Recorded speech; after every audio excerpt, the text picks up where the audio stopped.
যে আমরা আল্লাহর ভালোবাসা পেতে চাই কি চাই না? সবাই চাই না? আর যদি আমরা এটা জানতে পারি যে রব্বে কারীম আল্লাহ রব্বুল ইজ্জা ওয়াল জালাল তিনি আমাকে ভালোবাসেন, কেমন লাগবে আমাদের? এই ভালোবাসা কি আমরা বলে বুঝাতে পারবো? পারবো না। এটাই আমরা চাই, এটাই আমাদের জীবনের টার্গেট, কামনা, ঠিক কিনা?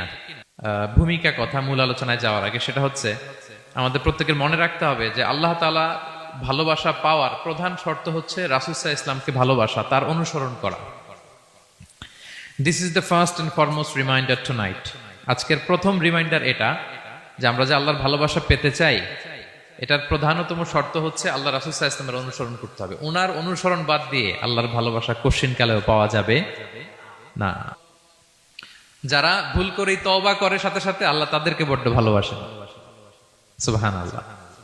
আল্লাহ তাআলা বলছেন ইন্নাল্লাহা ইউহিব্বুত তাওয়াবিন ওয়া ইউহিব্বুল মুতাতাহহিরিন।